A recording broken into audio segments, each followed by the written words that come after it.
Sometimes I feel this when I started to remember things so clearly.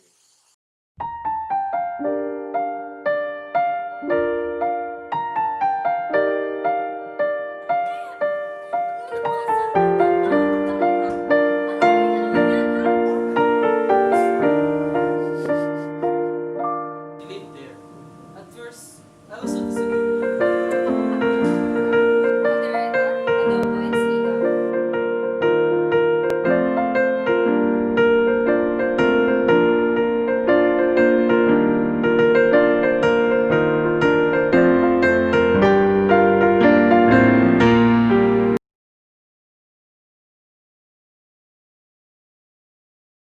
Mabuhay! My name is Isabel. I'm from the archipelago of 7,107 island high tide, 7,108 low tide, the Philippines. I'm 31. I'm just kidding, I'm 41. I just wanted to see if you'll believe me. So, I've been living here in Vancouver for 8 years now. First 2 years as live-in caregiver for the Choi family. After staying with the Choi's, I got an open work permit. So I opened the door of my life. I told myself, this is it, Isabel. This is your chance to find new opportunities. And you know, when I was young, I always said, I want to be on Broadway. I got a job here at Tim Hortons, near the train station, on Broadway. Hey, what's up? Miguel here. Been in Vancouver for over a year. What's that? Oh yeah, Vancouver is okay, I guess. Pretty different. Well, very different. Stuff here is crazy expensive, like 100 times more than in Manila. We stay in this basement so 40,000 faster. Actually, I don't know why they call it suit. There's nothing sweet about it. Freezing during winter. And I can play music because Mr. Hanbok Palapster complains too loud. It's nothing like place we had in Manila, where we had real windows that overlook the street. Now, the street overlook us. Basta, next year, I'm turning 16. And I can't wait to get a job. I'm gonna get one of the things, earn a shitload of money, and get out of this dump. Yeah, that's all matter. Sometimes I wake up in the morning when it's still dark outside. I look at the white beams of the ceiling and I say of myself, where am I? How did I get here? I feel like in the movie of Leonardo DiCaprio. What is that? The one where you're in a dream of a dream? Ay, alam ko na. I know. Interception! Then I realize, OMG, the dream is real. I have to get ready for work. So I make breakfast for Miguel and me. Spam, fried eggs, garlic, rice, and a lot of banana ketchup. I'm sure you didn't know you can make ketchup out of bananas, no? Only in the Philippines. Because you know all the bananas in the world came from us. FYI, banana ketchup is not yellow, it's red. We make it look like tomato ketchup so that you don't think we're weird. You know in Manila, spam is not cheap. We only eat on Sunday, before going to church. Now, I tell my friends back home, you know what, Inday? In Canada, we eat spam every day. After cooking, I shower quickly. And by 6, I'm out of the house. Get to work. Miguel does not wake up till 8. Hi, naku. Actually, I don't know what time the boy goes to bed. I have a second job at a grocery on Broadway. And I'm here until 10 p.m. By the time I get home. Miguel is in bedroom with his headphones on. He always say he's doing his homework, but I think he's just watching videos. But what I can do, teenagers these days. Sometimes I go into the room and just ask him, how was your day, anak? How's school? After a whole day of speaking English, how would you like your coffee? 2 creams of sugar? Would you like a plastic bag? After a whole day of nonsense, I'd like to come home and hear his voice to speak into me in Tagalog, so that you know, so that I could be a home again. I got home after school yesterday and I was starving. Opened the fridge, bigas and tuna salad, and leftover spag. I hate tuna salad. I'm sick of bigas. I want rice and sinigang or adobo or caldereta. But Inay can only cook these dishes on Sunday. Her day off. She'll make me whole pot and we'll eat it this whole week. But today is Thursday, and there's none left. That's what's the tuna salad is for. Back in Manila, when I lived at my Lolas, my grandmother, very night, we would have at least 3 dishes. My Lola loves to cook. Hi there! I'm the beautiful Lola of Miguel, and also mother of Isabel. Yeah, Miguel is clever, clingy, caring, and cute boy. Siyempre, saan pa magmamana? Since my apo was born, I was the one who cared for him. I always cooking his favorite food like caldereta, adobo, and sinigang. And he also loved music too. But then, mother took him to Canada, so I left her alone. I miss that boy so much. Yesterday, I had a really bad episode at work. I had a very little sleep the night before because I did in the laundry and there was just so much to wash. Anyways, there was this woman who ordered a dozen donuts and I mixed up her order and gave her scones instead. If you ask me, I was doing her a favor but not giving her those donuts. Really. Anyway, she had to walk back several blocks with her little daughter to tell me I made a mistake. Of course, I kept on saying, sorry, sorry, sorry. She was not rude of anything. In fact, when I handed her donuts, she smiled and I apologized again. But then when she started to head out, she turned to her daughter and said, "This is why you have to study, my love, because otherwise you'll end up just like her." I froze. Just like her? The words echo in my head the whole day as I served this sausage, biscuits, and maple donuts, and swiped cans of beans and curry and had it out of plastic bags. Just like her? What does it mean just like me? When I got home, all I wanted was to see Miguel, to hear his voice. I wanted to find in his face some sign that I made the right choices, that I've been a good mother, that I was not just like her. I knocked on his door. "Miguel, anak," but he was asleep.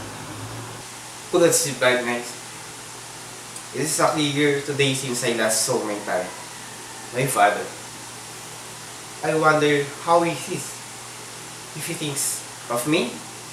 Sometimes, when I was living with my Lola, anyways, was here in Canada. My father worked in Cavite, 40 kilometers away, at my Lola's place. He had a sales job there, and because of traffic, we lived back. He rented a room in Cavite and left me with my Lola.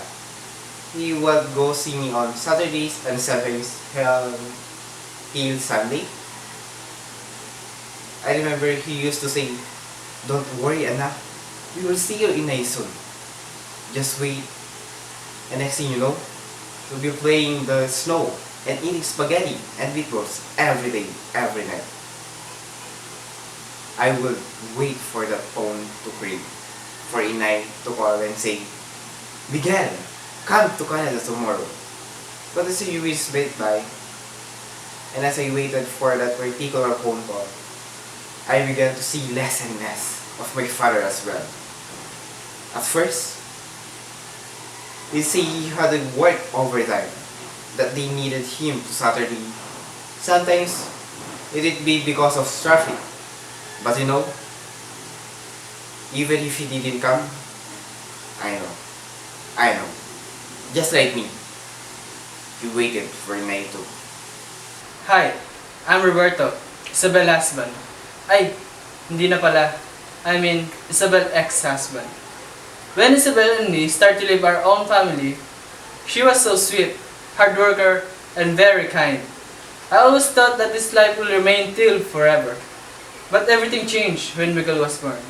So, I look for a job to support our son until Isabel went to Canada.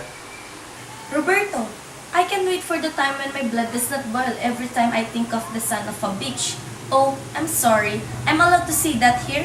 But yes, I guess there's no better way to refer to him. Or wait, maybe. Stupid. 10 years ago, when Miguel was 5, I was teaching English of a public high school, and Roberto was a medrep. A salesperson of a pharmaceutical. He go to doctors and talk about this new wonder drug. and how it will cure everything from a migraine to acne. Anyway, we realized that one point that no matter how hard we worked, what we were earning would never be enough to send Miguel to a good university or to buy a house.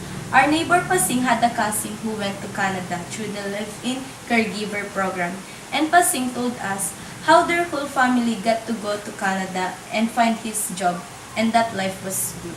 So I thought to myself, maybe I could do this. Yes, I love teaching, but I want to give my kid a good future. And in Manila, a teacher's salary will never be enough. At first, Roberto did not like the idea. Nakakahiya, he would say. It's embarrassing. What would the neighbors say? A teacher going abroad to be a caregiver in someone's house? I told him, Roberto, there's no space for hiya here. If we want to build a family, we'll have to let go of shame. We just need to do what must be done. I know. I let you do my homework. But who cares about that? Even if you don't ask, you still win or higher. In Canada, di ba? University is just for rich people. The other day, Miss Nestor, that's my science teacher, asked me about the migration of salons. And I read about it and shit, but I couldn't speak up. I guess you could say I was just in the world, that they might loud again the wind. They did it couple of months back in the set. Shaughnessy instead of Shaughnessy. I don't know, but I couldn't never get that life. You know, in Shaughnessy, when I was working for the Choice, I got paid $8 an hour. They took out of $325 each a month for room and board, and that left me with around $900. I would keep $150 to pay for my phone, my shampoo, and of course my Dab pomegranate, and some money for going out of my duty. Of the rest, I would send home for Miguel's school and his living expenses. I was happy to earn more than twice I was earning in Manila, but of course, I was homesick. I miss my family, gossiping with my friends. I miss being a teacher. At first, I would call Roberto every week. On Saturdays, when he and Miguel were together, but then sometimes Roberto could not go to Manila and to save money. I called every other week, then it became once a month. Every night before going to bed, I would look at our family picture from the last Christmas I spent in Manila and think about how happy we are. Ay, ano ba? Isabel, what's a little homesickness? This is for you and your family. This is for Miguel.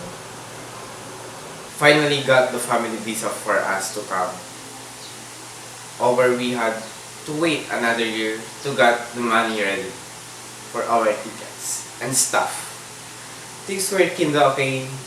The first couple of months we're here. Everything was so new and different. Snow, poutine, Japan. As the weather got colder and colder too, the temperature homes got hotter and hotter. Inay as I started fighting and a lot. And it was always about money. I could never hear everything that started because they used to fight in their room. And later on, they fight in the living room. By then, my headphones were already my best friend. One morning I woke up and went to get some juice in the kitchen. And I saw that things were missing. The TV, the microwaves. I ran to my parents' home to tell them, call 911. But all I found was Inay sitting on foot of the bed, crying. But glasses open and my father's clothes were gone. I haven't seen him since. After 8 years, Isabel decided to take me and Miguel in Canada to live there. At first, I also disagreed, but Isabel insisted to be an OFW. When we arrived in Canada, Isabel toured us in Metrotown. Well, I enjoyed it naman, pero ang hirap pala pag wala kang kakilala. You got bored. Kasi naman, Lagi akong naiiwan mag-isa sa bahay. Isabel was so busy on her work, and Miguel was attending his school. Recently, I just discovered that there was a Filipino near our house. So, I frequently visit them in their house, and we are already close. Kasi, kami mga Pilipino, walang hiya kami. The moment I saw them at the airport, I ran and I hugged Miguel so tight. I think he couldn't breathe. I was afraid people would call 911 and report me for child abuse. I hugged Roberto, and then we headed for the SkyTrain with all the luggage and sat in front. While he and Miguel were looking outside the window to see what Vancouver was like, I remember looking at my son, then him. This Mary, my husband. The mole on his right cheek, his mustache, his pointy ears, I recognized all of this. But then I realized that there was also a part of him that I did not recognize anymore. And all through, I could not put my finger on it. I knew something had changed. So of course, I took them downtown and I showed my personal favorite metro town. Everything was new and excited at first, but then things changed when Roberto, no matter how hard he tried, could not find a job. He did not want to do something like Tim Hortons. He thought it was beneath him. I told him, but this is how it works here. You need Canadian experience. Nakakahiya, it said, and would always end up fighting. Because of my 2 jobs, I hardly got to see both of them. I'd be exhausted when I get home. Many times, Roberto would go 5 blocks away to the house of Kiko, who's also from the same town. Roberto would go there practically every day so that they could talk about his life in the Philippines and how every day was a fiesta. Anyway, one night, this was like a year ago, he came home drunk. I smelled something on his neck, and it was not the smell of the pomegranate. I know every fragrance of shampoo, lotion, and laundry soap in this house, and I knew this not one of them. Roberto, sabihin mo nga sa akin ng totoo. Tell me the truth.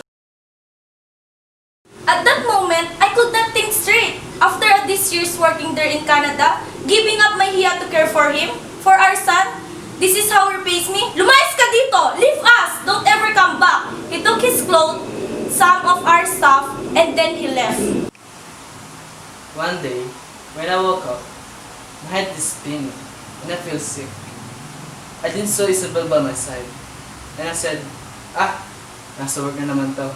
But I suddenly remember Isabel that she doesn't want to see me, and I recalled what happened that night. Yep, I was wrong. I regret what did I do. Totally. It's all her fault. Why I left? She's always, Roberto, you do this. Roberto, why do you do that? She's the same way with me. And she's raised me nuts. Miguel, study hard.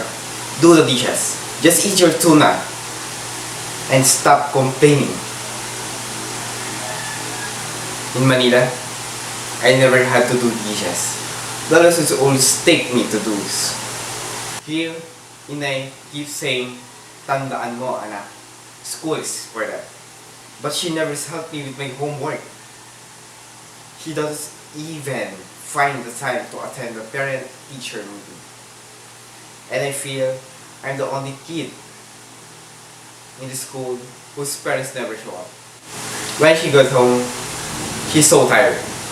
How can I give up this whole shift to attend the family meeting?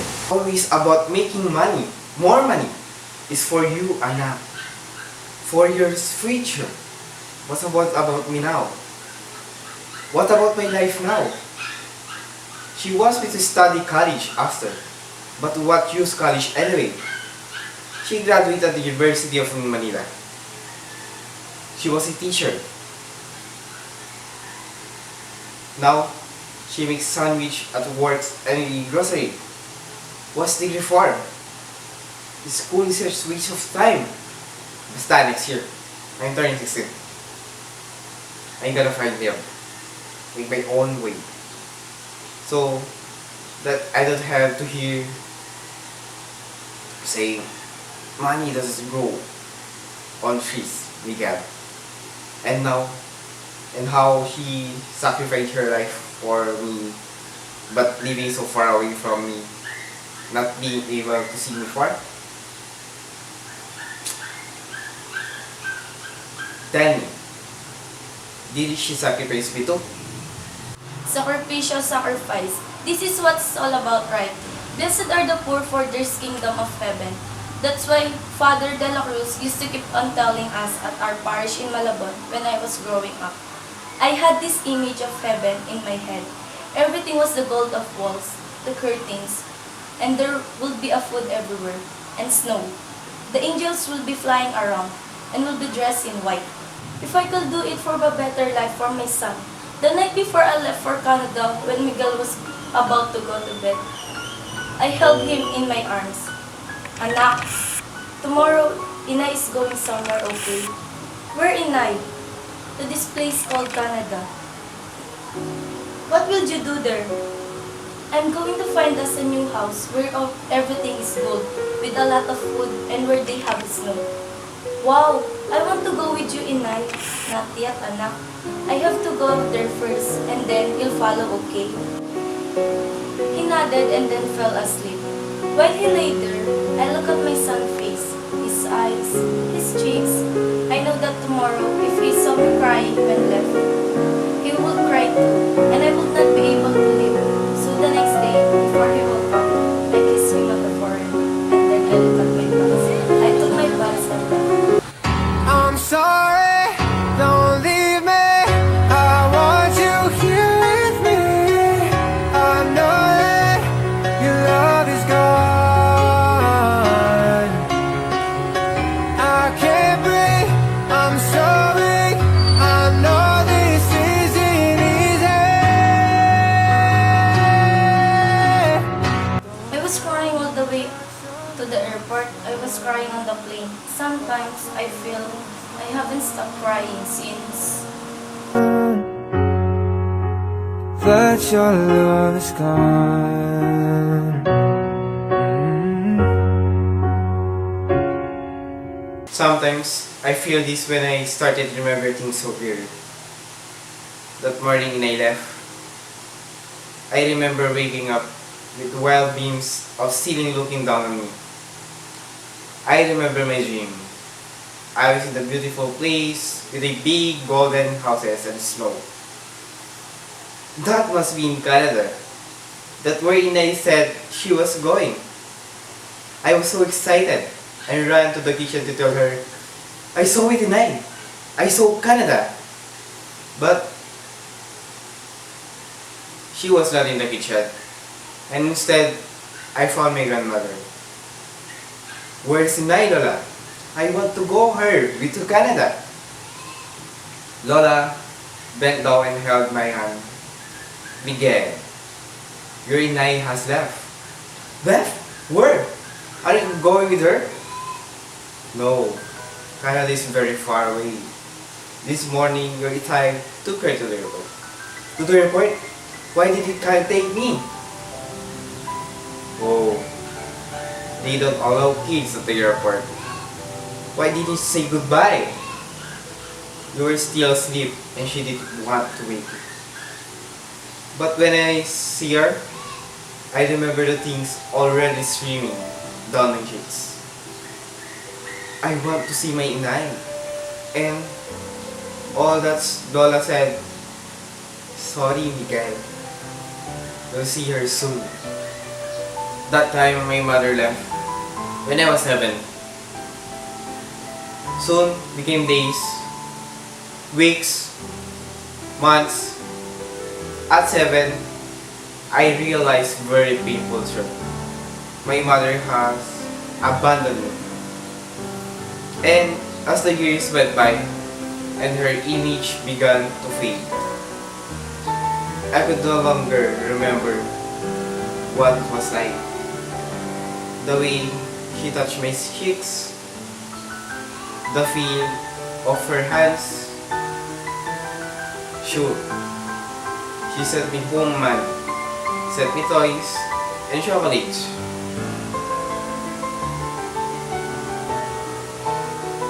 There were phone calls and pictures, but you can have home. Can you? And picture can tell you that everything will be alright.